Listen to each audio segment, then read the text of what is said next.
नमस्कार दोस्तों, एक बार पुनः मैं राजेश शर्मा आप लोगों का अपने YouTube चैनल एक्सीलेंट 2.0 में हार्दिक स्वागत और अभिनंदन करता हूं।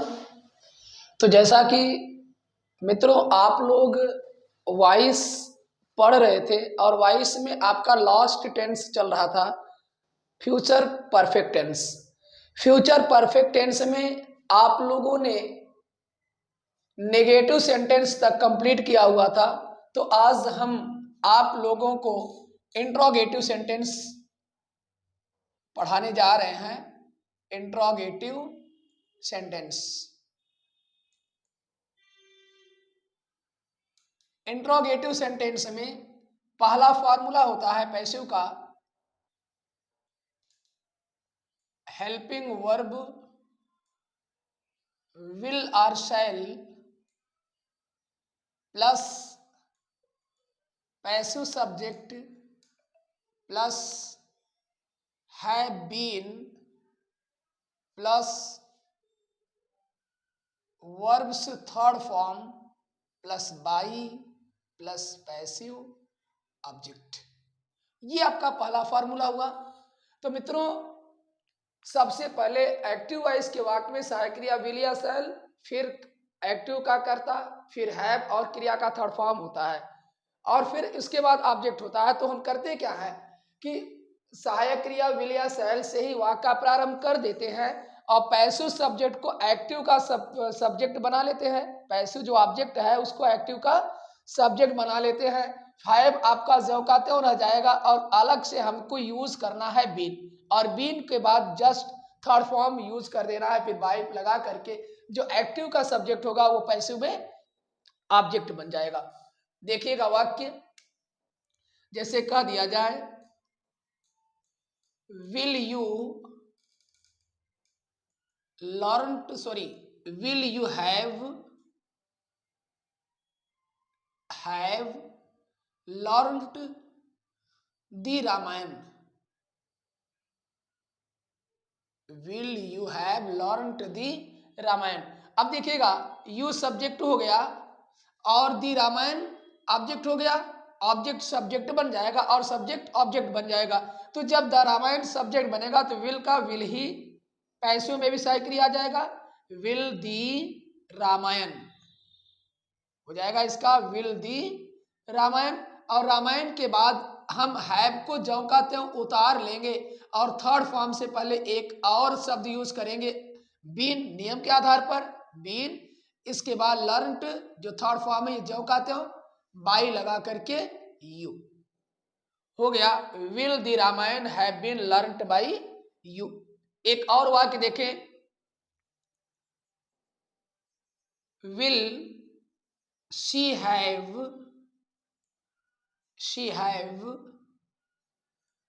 scolded me।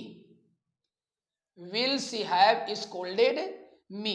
अब देखिएगा यहाँ विल सी करता है तो विल का प्रयोग, बट जैसे ही मी को हम सब्जेक्ट बनाएंगे तो आई हो जाएगा और विल के स्थान पर क्या सहायक क्रिया आ जाएगा शैल। शैल आई हैव आपका जो कहते हो, इसके बाद बीन लगा करके स्कोल्ड क्रिया का थर्ड फॉर्म स्कोल्डेड, बाई लगा करके हर। इस तरीके से इंट्रोगेटिव का पहला फॉर्मूला, पहला क्वेश्चन टाइप क्वेश्चन हम कंप्लीट किए। अब देखते हैं बेटा सेकंड में करना क्या है आप लोगों को। सेम वही फॉर्मूला होंगे, केवल आप लोगों को हेल्पिंग वर्ब से पहले क्वेश्चन वर्ड यूज कर देना है। इस तरीके से WH word plus helping verb will और shall plus passive subject plus है plus been plus verb third form plus by plus passive object. तो ये देखिएगा वाक्य, व्हाट विल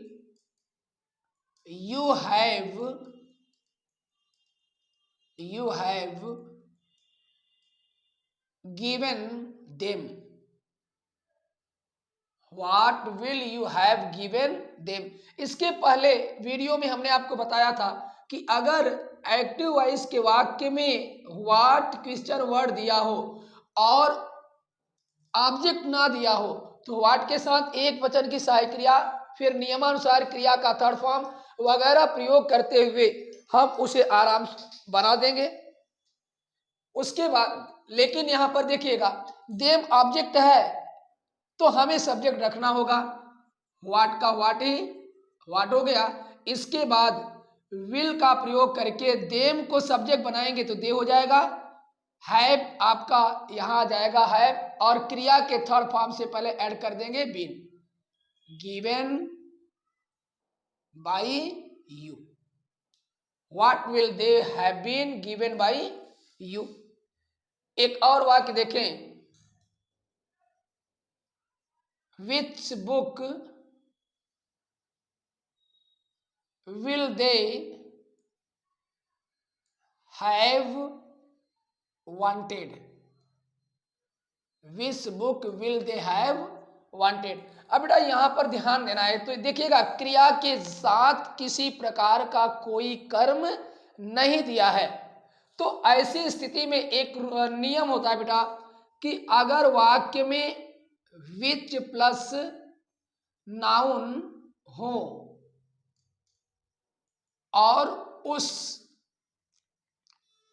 वाक्य में कर्म न हो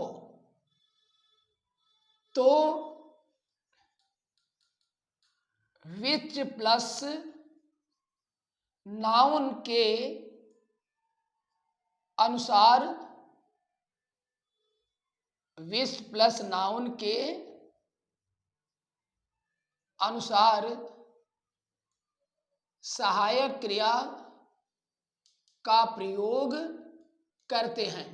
जैसा कि बेटा ये आप फ्यूचर परफेक्ट टेंस पढ़ रहे हो तो फ्यूचर परफेक्ट टेंस में अदर सब्जेक्ट के साथ हम विल का ही प्रयोग करते हैं, केवल आई और वी को छोड़ करके बाकी सभी के साथ विल का ही प्रयोग करते हैं। तो यहाँ विच और सिंगुलर नाउन होगा तो तब भी विल का प्रयोग, और प्लूरल नाउन होगा फिर भी विल का प्रयोग। लेकिन ये नियम अन्य टेंस के लिए भी है कि अगर प्रेजेंट इंडेफिनिट का वाक्य है, विच के साथ सिंगुलर नाउन आए हैं तो विच प्लस नाउन के साथ आपको इज का प्रयोग करना है, पास्ट में है तो वाज का प्रयोग करना है, परफेक्ट में है तो हैज या हैज और हैड का प्रयोग करना, इस तरीके से, और प्लूरल है तो प्लूरल वर्ब का प्रयोग करना होगा। तो देखिएगा इसका जब पैशो बनाएंगे तो विच के साथ बुक आपका जो कहते हैं उतर आएगा। इसके बाद आप सहायक क्रिया विल, और विल के जस्ट बाद क्योंकि कर्म तो है नहीं इसलिए यहां पर कर्ता रखने की बात तो होगा नहीं, विच बुक विल, इसके बाद नियम के अकॉर्डिंग हैव बीन, फिर दी गई क्रिया का third form wanted by them. इस तरीके से मित्रों ये आपका फ्यूचर परफेक्ट टेंस भी समाप्त हुआ। अगर यही वाक्य प्रश्नवाचक और नकारात्मक दोनों में होते हैं तो हम पैसिव सब्जेक्ट के जस्ट बाद नॉट का प्रयोग कर देते हैं। जैसा कि आप जानते हैं एक्टिव सब्जेक्ट के जस्ट बाद नॉट है तो पैसिव सब्जेक्ट के बाद भी नॉट का ही प्रयोग होगा। तो इस तरीके से आपका ये इंट्रोगेटिव सेंटेंस समाप्त होते हैं। अब हम आपको ले चलते हैं इंपरेटिव सेंटेंस। कहां पर? Imperative sentence. तो देखिएगा इंपरेटिव सेंटेंस में और कुछ अन्य रूल्स भी हम आपको आगे बताएंगे क्योंकि हम बहुत नजदीक आ चुके हैं पैसिव के अंतिम कगार पर। इंपरेटिव के बाद कुछ अन्य रूल्स हम आपको देंगे और उसके बाद फिर आप लोगों के अकॉर्डिंग जो आप कहना चाहेंगे, जो आप पढ़ना चाहेंगे वो हम आपको पढ़ाएंगे। तो पहले अभी इंपरेटिव सेंटेंस का पैसिव परिवर्तन देखें, ऐसे आप लोग नोट कर लीजिएगा। इंपरेटिव सेंटेंस का पैसिव परिवर्तन। अब इंपरेटिव सेंटेंस का पैसिव परिवर्तन पढ़ने से पहले हमको जान लेना है कि इंपरेटिव सेंटेंस कहते किसको हैं, वो कौन सा टर्म्स एंड कंडीशन होता है कि हम उस वाक्य को इंपरेटिव सेंटेंस कहते हैं। तो इंपरेटिव सेंटेंस का मतलब बेटा होता है आदेशात्मक वाक्य, वह वाक्य जिससे हमें आदेश, प्रार्थना, सलाह, सुझाव, सहमति आदि का बोध होता है। तो ऐसे वाक्य को हम कहते हैं इंपरेटिव सेंटेंस, आदेशात्मक वाक्य। तो इंपरेटिव सेंटेंस का पैसिव परिवर्तन पढ़ने से पहले हमें यह जान लेना है, इस तरीके से ध्यान दीजिएगा आप लोग। यदि वाक्य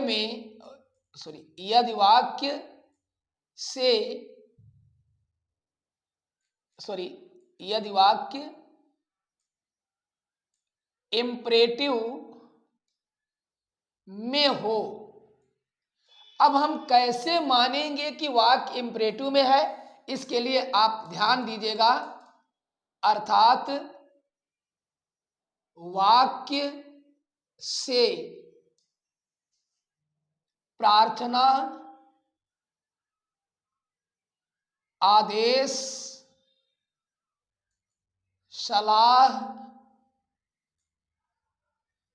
सुझाव या सहमति का बोध हो। अब कैसे जानेंगे? यहां पर भी एक अर्थात वाक्य से कर्ता यू, यानी तुम या आप का बोध हो किंतु वाक्य में दिया ना हो, तो ऐसे वाक्य को हम इंपरेटिव सेंटेंस कहते हैं। तो उस वाक्य का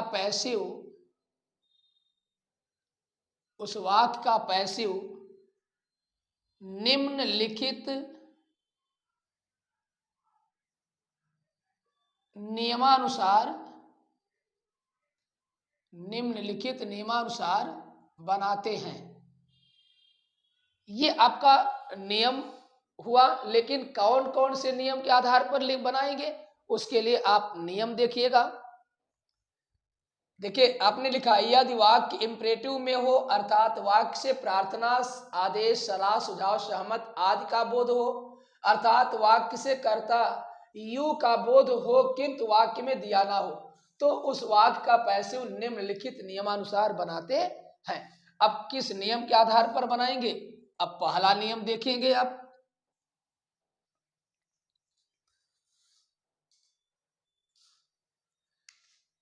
पहला नियम, यदि एक्टिव वॉइस का वाक्य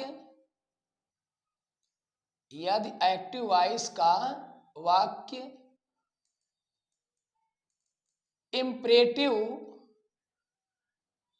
में हो और उस वाक्य से आदेश का बोध हो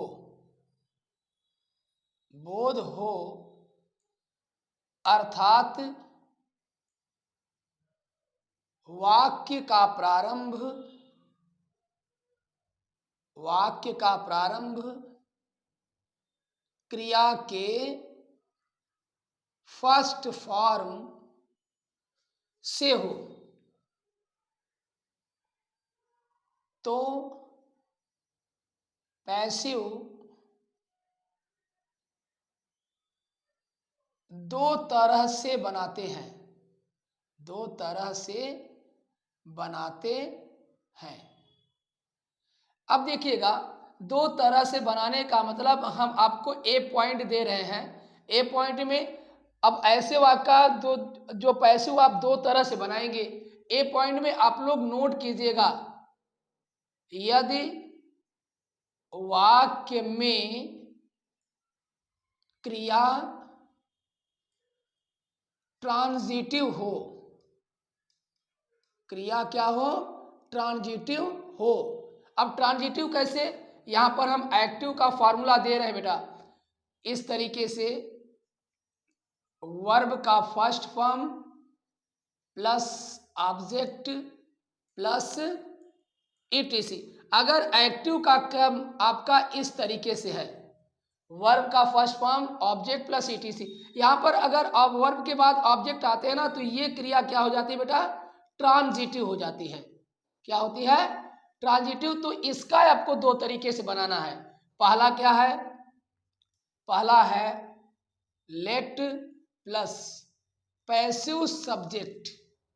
पैसिव सब्जेक्ट मीन्स ये एक्टिव का जो ऑब्जेक्ट है ये पैसिव का सब्जेक्ट हो जाएगा, प्लस वर्ब का थर्ड फॉर्म, वर्ब का थर्ड फॉर्म प्लस जो ईटीसी दिया रहेगा ईटीसी यूज कीजिए, नहीं तो रहने दीजिए। हाँ, एक और बात है, अंतिम में आप बाई यू का प्रयोग लगा भी सकते हैं और नहीं भी लगा सकते, ये आपकी इच्छा पर डिपेंड करता है कि आप बाई यू लगाएंगे या नहीं। एक्टिव में ये छिपा हुआ है, in active there are the subject in hidden but you will show, आप उसे प्रस्तुत करेंगे, you can show it in passive by you. अब बाई यू के रूप में इसको पैसिव में आप उसको बना सकते हो। और आर करके दूसरा तरीका है बेटा, वो देखिएगा, पैसिव सब्जेक्ट प्लस शुड। क्योंकि जब पैसिव सब्जेक्ट पहले आएगा और लेट बाद में जाएगा तो किस में बदल जाएगा, शुड में बदल जाएगा। Passive subject plus should plus be plus verb का थर्ड फॉर्म, वर्ब का थर्ड फॉर्म प्लस ईटीसी। अंतिम में बाई यू रखना चाहें तो आप रख दें, ना रखना चाहे तो ना रख दें। क्षमा कीजिएगा, यहाँ हमने बी नहीं लिखा था, अभी अभी हमने लिखा passive subject plus should plus be plus verb third form plus ETC by you. आप कर सकते हैं let plus passive subject plus be plus verb third form plus ETC by you. अंतिम में आप बाई यू भी रखोगे तब भी सही है, ना रखोगे फिर भी सही होगा। जैसे एक वाक्य है,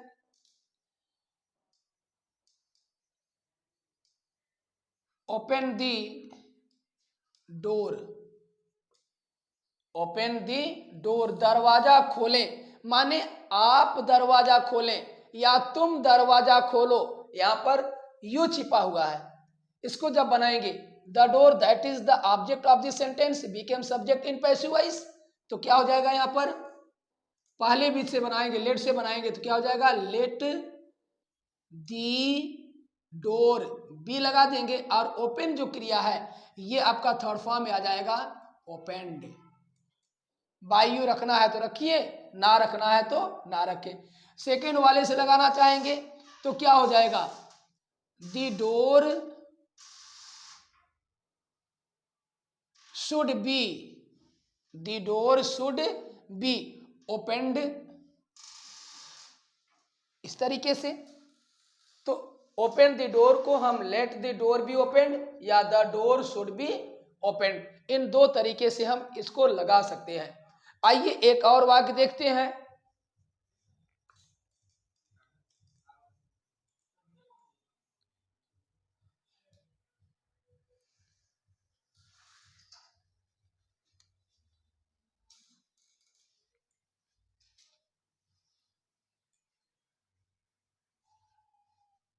सॉल्व माई प्रॉब्लम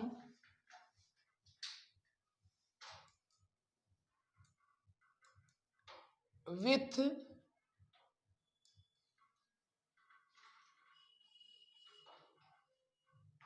पेशेंस, धैर्यता से मेरी समस्या का समाधान कीजिए।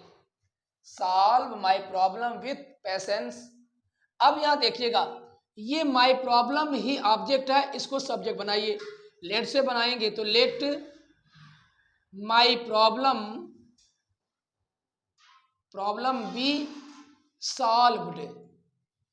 अंतिम में विथ पेशेंस है, इसको आप जो कहते हो विथ पेशेंस, माने धैर्यता के साथ मेरी समस्या का समाधान किया जाए, ये पैसों का। दूसरे से बनाना चाहेंगे तो क्या हो जाएगा, माई प्रॉब्लम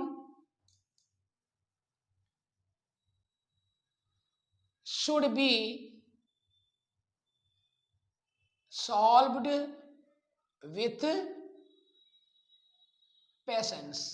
तो इस तरीके से, तो बेटा आप आज के लिए आप लोगों को इतना ही। कल हम पुनः आपसे मुखाबिर होंगे, तो हम आप लोगों से निवेदन करेंगे, यदि आप हमारे चैनल पर नए हैं तो सब्सक्राइब कीजिएगा, शेयर कीजिए, ताकि अन्य लोग भी इसका लाभ उठा पाएं। इसी के साथ जय हिंद, जय भारत।